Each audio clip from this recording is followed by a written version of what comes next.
All right, what is up, and welcome back to the Build a Better You podcast. I'm your host, Austin Chan, and today we are going to be talking about all things protein, or otherwise known as protons in the fitness industry. It's an inside joke. If you've been in the fitness industry for a while, you'll definitely know what I'm talking about.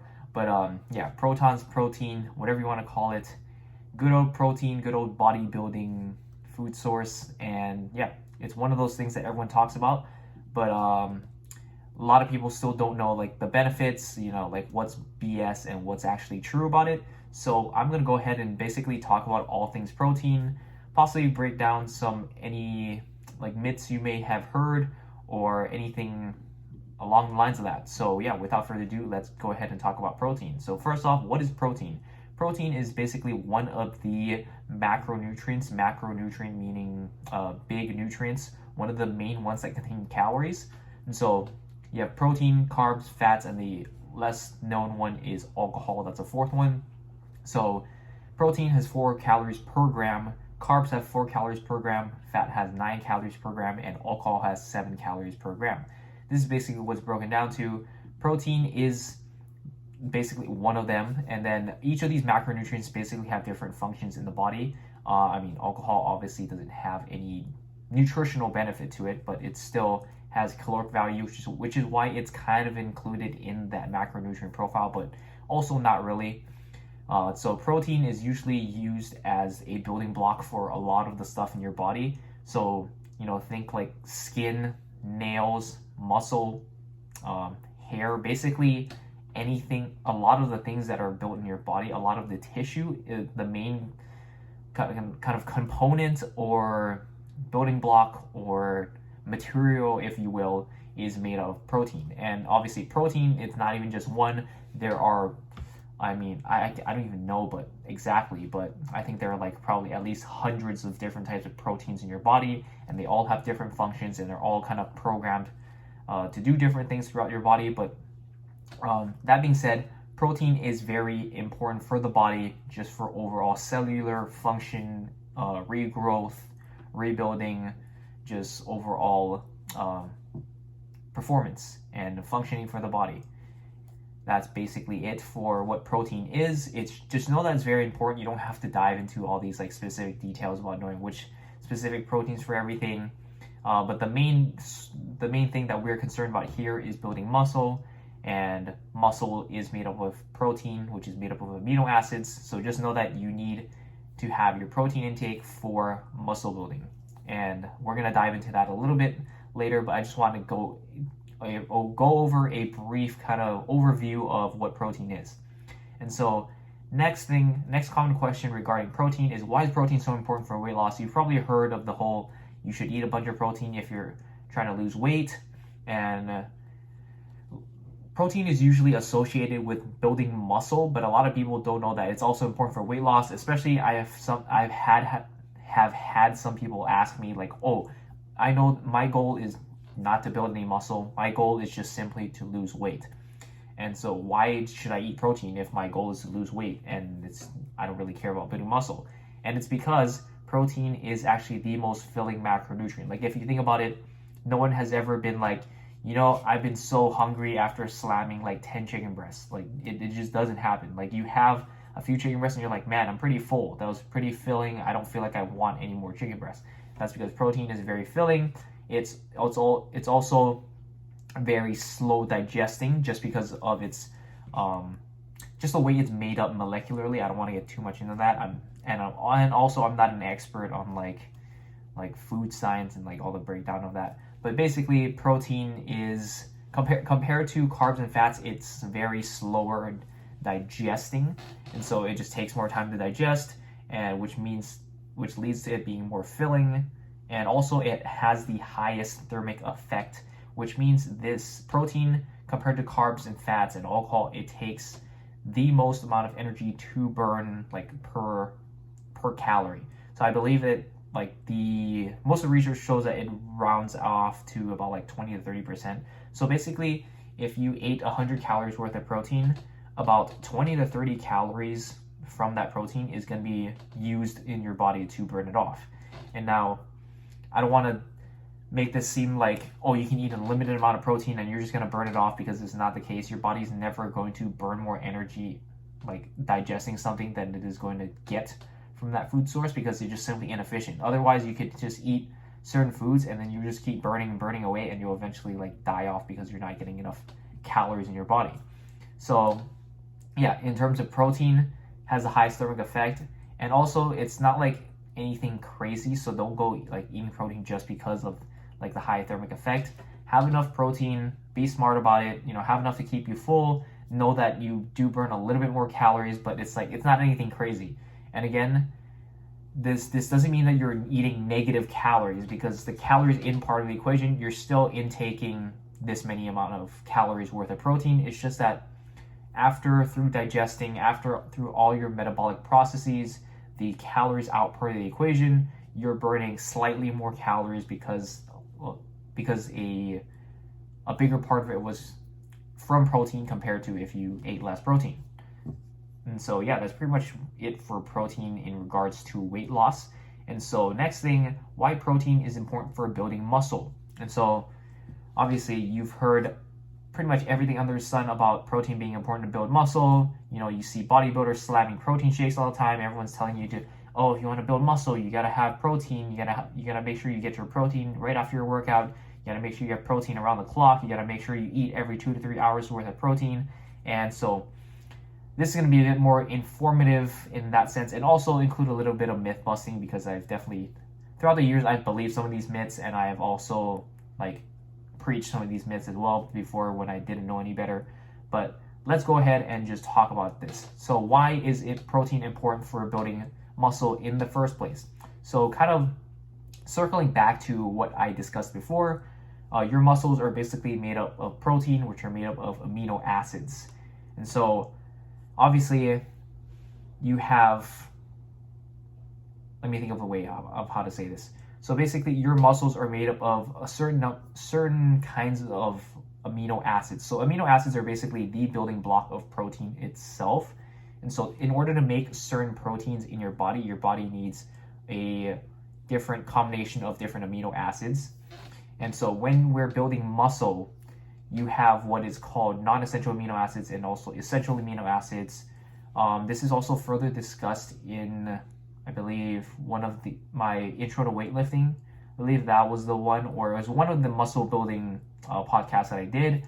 But yeah, back to this one. So basically, you need certain amount of amino acids in order to trigger what's called muscle protein synthesis, which is just all the processes that your body's like, okay, we got to start rebuilding or building more muscle proteins, which over time, as you do this more and more, and as this is like a cumulative effect over the course of weeks, months, and years, this is how you grow your muscles, how you make them bigger, how you make them more defined. This is basically how that muscle protein synthesis process works.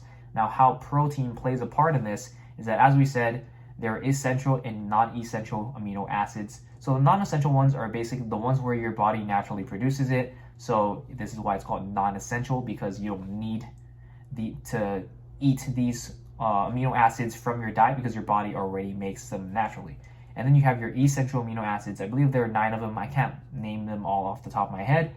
But basically, these are the ones that your body cannot create by itself, so it has to get it from some sort of outside source. Typically from food. So you need these essential amino acids in order for your body to construct new protein or rebuild old protein in your body. And so when you're weightlifting, you cause a little bit of muscle damage. This is not the primary driver of muscle growth, but you do cause a little bit of muscle damage. This is why you're sore after certain workouts.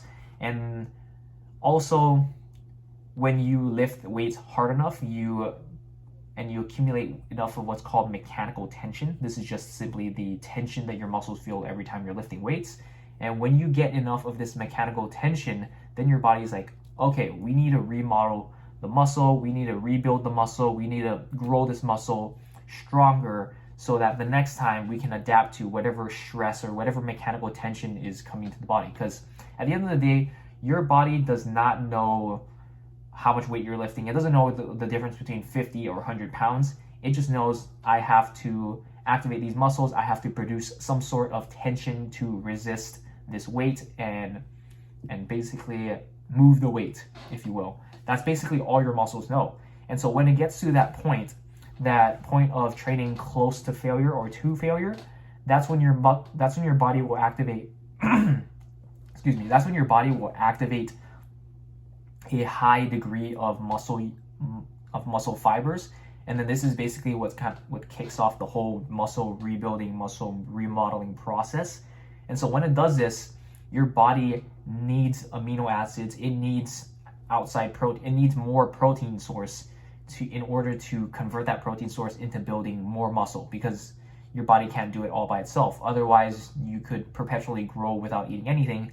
But this is not the case. Clearly, we need to eat food in order to use that energy, use that protein in order to remodel it into a protein source that works with our body, in which case we're talking about muscle here. And that's basically why protein is important for building muscle. As to address some of the myths around muscle building and protein intake, the first one, you do not need to slam a protein shake or have protein right after your workout. The anabolic window does exist.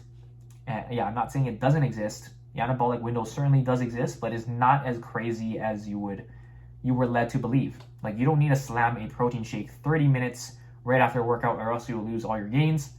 The anabolic window is actually much bigger than we thought it was. I believe it's it's good to have it as close to your workout as possible, but it's definitely not necessary. Like, if you don't have it, it's not a big deal. You're not going to just lose all your gains you got from that session. I would say have your protein anywhere between 3 to 5 hours, 5 hours at the most,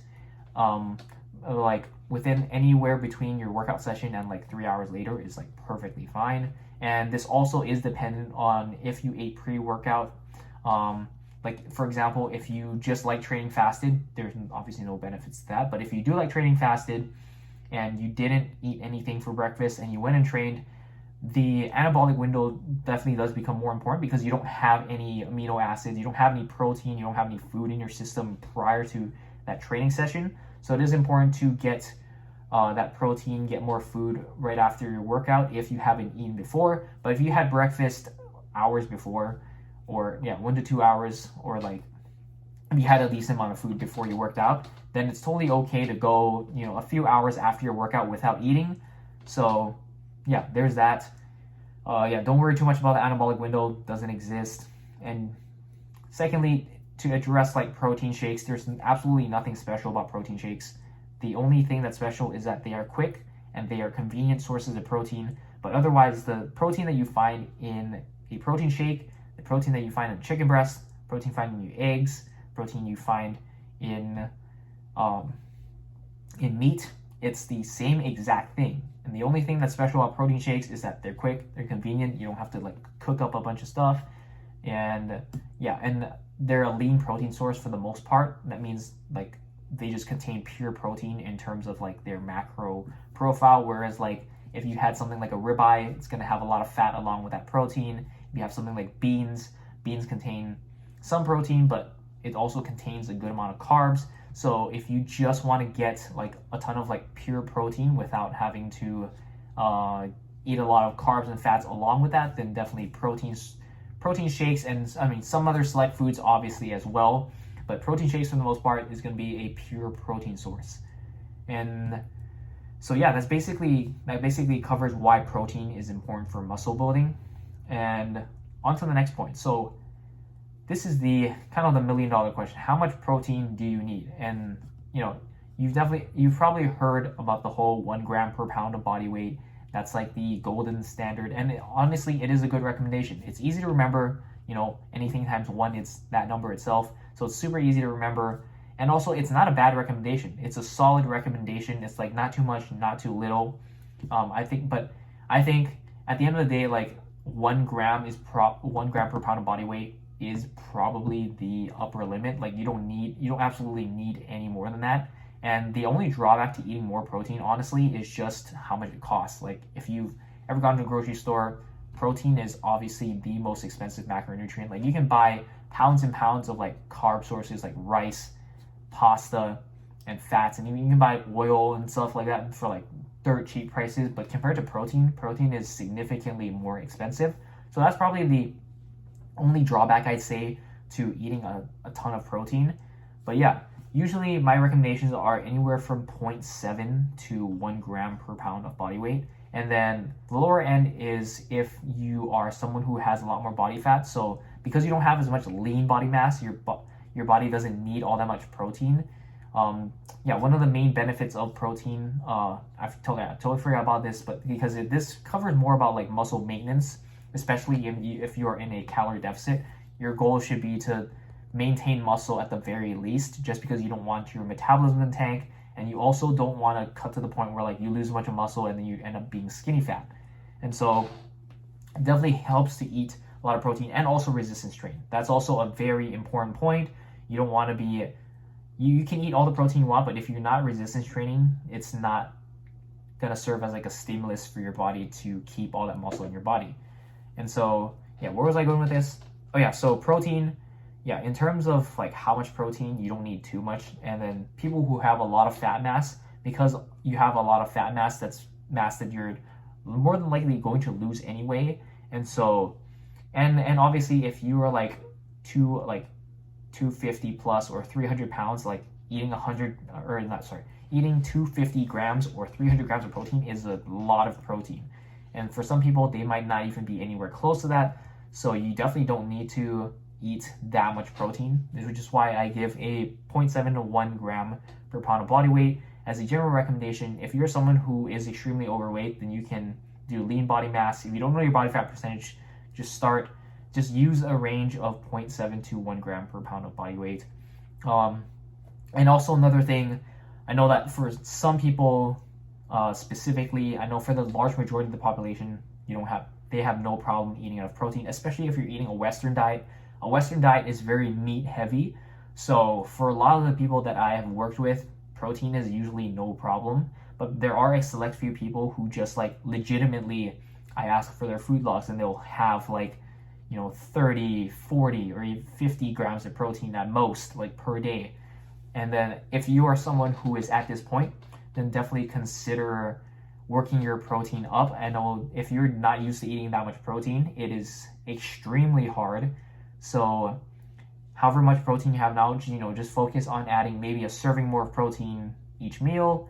Adding protein here and there, having a scoop of protein. I know because protein is very filling, a lot of people aren't used to eating that much protein, and they'll say, oh man, I'm so full, I just can't like eat any more protein. And definitely adding some shakes that goes down really easily versus like solid food. So that can definitely be an alternative if you need to get more protein, but you can't seem to like physically eat more protein. And that about covers that for how much protein. And then last thing I do want to cover regarding that is that don't stress too much about it. If you don't get enough protein for like a few days, like literally do not stress about it. It's not going to be the end of the world. You're not going to suddenly fail your diet, because at the end of the day, it's all about calories in, calories out, and then managing that protein. Yeah, you want to do your best, but like over the course of a long term, that's what really matters about hitting your protein intake. But if you start out and you're like pretty rigorous about it, like making an effort to actually include more protein, then you'll eventually get there. But just don't use that as an excuse like, okay, I'm just not going to eat protein. Like, yeah, just don't use it as an excuse, and like don't make it like something that you don't really want to do. Like make an effort to eat more protein, and eventually like you will get your way up there. I know when I first started out, I could not eat protein for a damn, and then eventually like now I can easily slam over like 100 grams of protein a day, and like I actually want more protein in my diet because I'm able to eat that much more. And also the fact that as you get leaner, you will just naturally be more hungry. So having that protein in place will definitely help as you get leaner, especially if you're first starting out.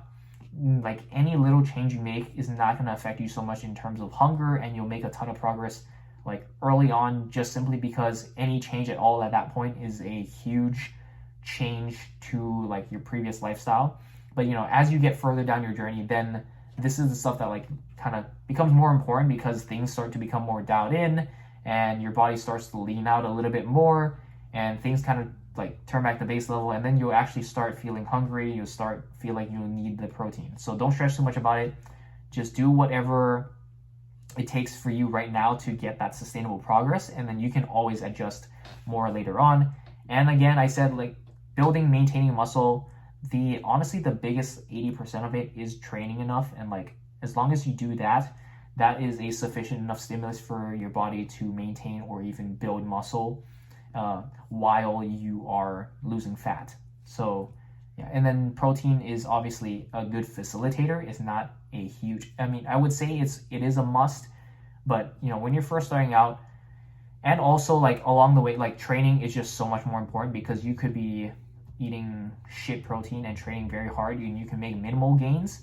But if you had your protein dialed in, but you didn't have your training dialed in, then you would make significantly less progress. So yeah, at the end of the day, training is what matters. It's like training is that 80%, and then protein is that like 20%. Like it matters enough for it to matter, but it's not like the overwhelming majority, if you will. Now, let's talk about overrated, underrated sources of protein. So, first off, overrated sources of protein. The first ones that come to my head are nuts and nut butters and beans. And so now I know I did say earlier that beans are like a decent source of protein, but honestly, these two things are one of the most overrated sources of protein. Between nuts, nut butters, beans, and really fatty cuts of meat. And I know, especially for people like just starting out, they don't really know any better. They just think protein. Oh, I'll just have a steak, or I'll just have like a bunch of like fatty whatever it is. And a lot of people don't realize. And the point I want to drive across is that overrated does not mean it's bad. Overrated just means it's overrated. Like people blow it out of proportion. People think it's a lot more better than it actually is. That's the definition of overrated. So before people like straw man my argument, I hate it when people do that.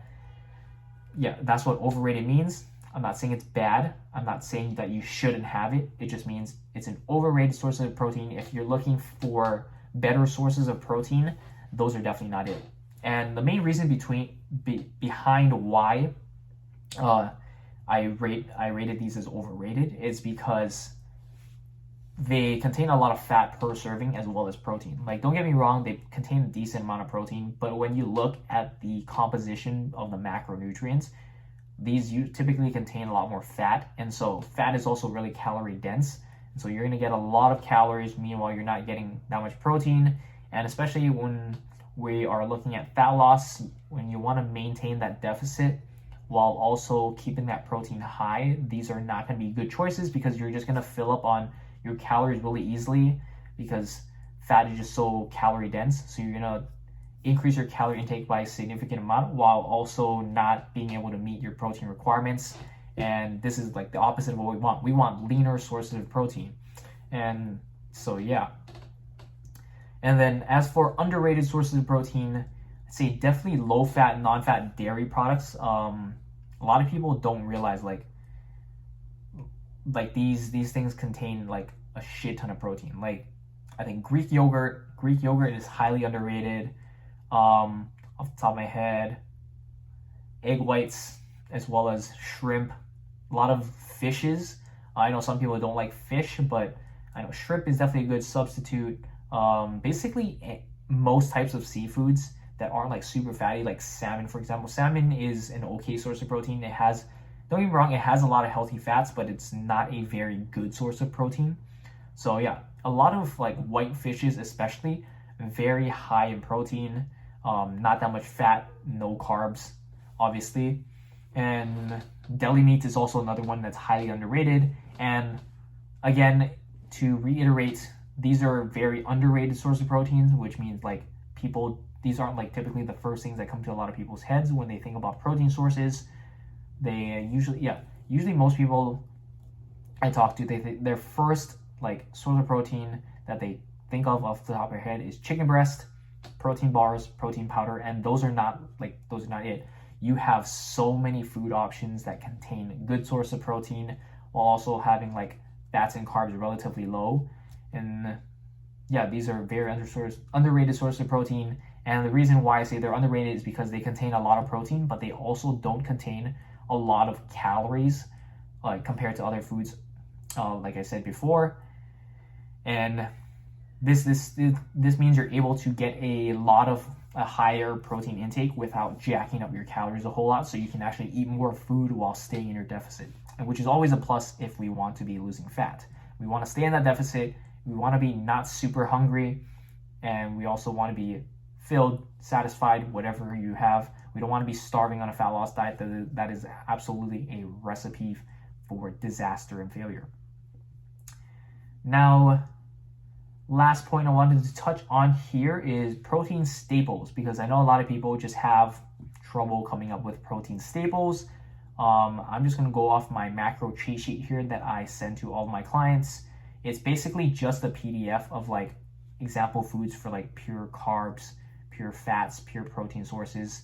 And then under the protein sources, I'm just going to go ahead and list it off, just to give you any ideas at all if you're stuck with struggling to get enough protein. So we have chicken breast, egg whites. Egg whites are a very good one because they're basically like pure protein, and it's like literally only protein. So like if you like just need a huge shot of like protein in your diet without any like carbs and fats, egg whites are good to go. And also, like, I find that egg whites are very versatile too. You can have them savory, you can have them sweet. Like, it's just a very neutral tasting thing, so you can flavor it however you want. You can throw it in whatever recipes you want. But yeah, egg whites are very good. Next one, lean deli meats. That's also a very underrated one. A lot of people think, oh, you should stay away from deli meats because of the nitrates or whatever. And it's like, there's literally no like well-researched evidence to show that that nitrates are like dangerous or bad for the body. So, have your deli meats, and it's also like, it's pre-cooked, it's easy to throw together. You can throw it in a sandwich, you can throw it in like whatever recipe you want. It's just pre-cooked meat. So super convenient, super high in protein, especially if you get the leaner ones. Like, I love, like, personally for me, I love me some turkey breast, love me some ham, but Black Forest ham, some, what else do I like? Yeah, those are pretty much like my top two options. Turkey breast and Black Forest ham are my like absolute favorites. Okay, anyways, next one, turkey breast. Like I said before, yeah, you can have the entire turkey breast or you can have it in like deli meat form. Just make sure to really season the hell out of like turkey breast and chicken breast, because they are bland, because they are like low in fat, but you can certainly make it taste really good if you know how to cook it properly, have it stay like nice and moist during the cooking process, and also have a lot of flavor through seasonings. Yeah, one thing I don't get is why people complain about like eating lean protein sources, because like unless you're not seasoning your food, like they taste fine to me. So yeah, there's absolutely ways to make your food taste better, and you shouldn't be eating bland food anyway. You should enjoy your diet to some extent. Like, use as much seasonings as you want. Yeah, I don't count the calories in my seasonings. Like, they are just minuscule. That, like, if I am fat, the reason is not because I'm using too many seasonings on my freaking chicken breast. Like, let's be real here. Okay, anyways, rant aside, let's continue down this protein source list. I had turkey breast, pork tenderloin. Yeah, pork tenderloin, pork loin. Any type of loin is pretty lean for the most part, what I've noticed in terms of macronutrient profile. Pork, beef, those are like the top two hitters for tenderloin and loin. Beef, I know it's a little bit more expensive. Pork is usually on the cheaper side, so I'll usually stick to pork. If there's like a sale on beef, then I'll pick up some beef. But yeah, tenderloin, loin are generally pretty lean cuts of meat. So yeah, those are good to go in terms of my diet, and I like them too. Jerky, yeah, I know, turkey jerky, beef jerky, those are like really lean for the most part if you're someone who likes that. I'm personally not a fan of jerky meat, so, but if that's something you're into, definitely go for it. And it's also pre-cooked. It's also like very good for on the go, so if you need like a protein source on the go, jerky is definitely a good way to get that in. Next thing, shrimp. Shrimp is basically just pure protein, very low calorie, very versatile as well. You can use shrimp in a lot of different recipes. Personally, I love the flavor and taste and texture of shrimp too. So very good addition to your diet. Now we're heading into more of the fish category. So some examples: tuna, cod, tilapia. Basically any type of like white fish is very lean, so it's going to be low on fat and very high in protein. Next thing we have is low fat / non-fat dairy products. So for example, this stuff like cheese, Greek yogurt, milk. And the last one, this one's kind of a hit or miss for most people, is cottage cheese. I know personally I'm not a fan of cottage cheese. I mean, no matter how I tried to make it, I was just not a fan of it. So I don't include that. But I do use a lot of non-fat or low-fat Greek yogurt products and also cheese products, low-fat, non-fat, because I just love my cheese and yogurt. So these are staples in my diet, and also because they taste good and also they help me hit my protein intake. Milk is also a good one.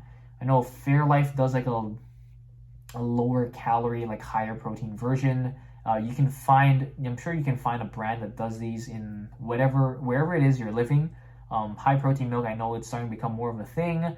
I'm gonna be honest, skim milk is also because it's skim, has zero fat and like very high in protein, but also at the same time it's a little bit higher in carbs. And also, let's be honest, skim milk tastes like milk flavored water. It does not taste like milk at all. So I'm not gonna sit here and tell you that, oh, you should drink skim milk, because I simply just do not like the flavor, because there really is no flavor at all. So I mean, you can have 1%, 2% milk, but personally I don't like to drink my calories. So usually I'll opt for like almond milk or cashew milk, some sort of nut milk, because these are lower calories. And obviously I don't drink these for the protein. I drink these just because I like the taste of them. They are low calorie, and so I usually mix these in with like protein powder or something, just to have kind of like milky texture and flavor, but also without like a bunch of the calories that come with like regular cow milk. And then next on this list is obviously protein powder. Again, there's nothing special about protein powder.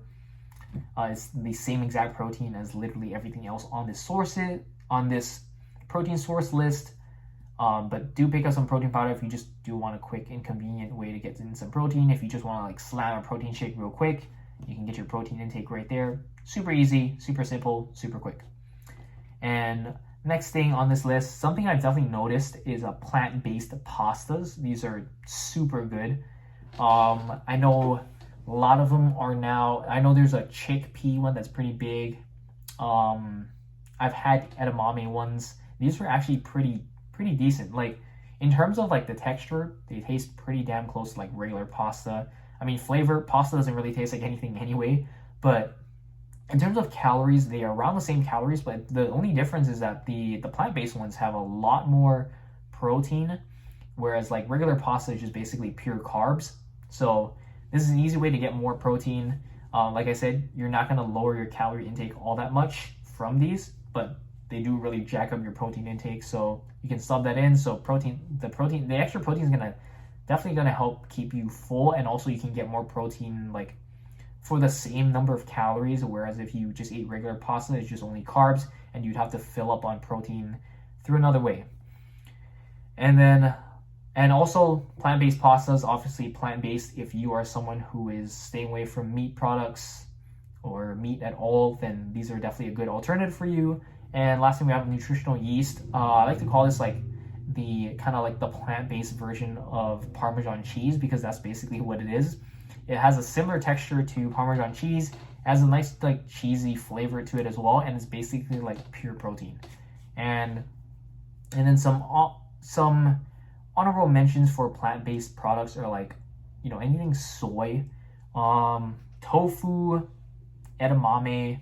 These are like very high in protein for plant-based sources. A lot of plant-based protein powders as well if you are plant-based.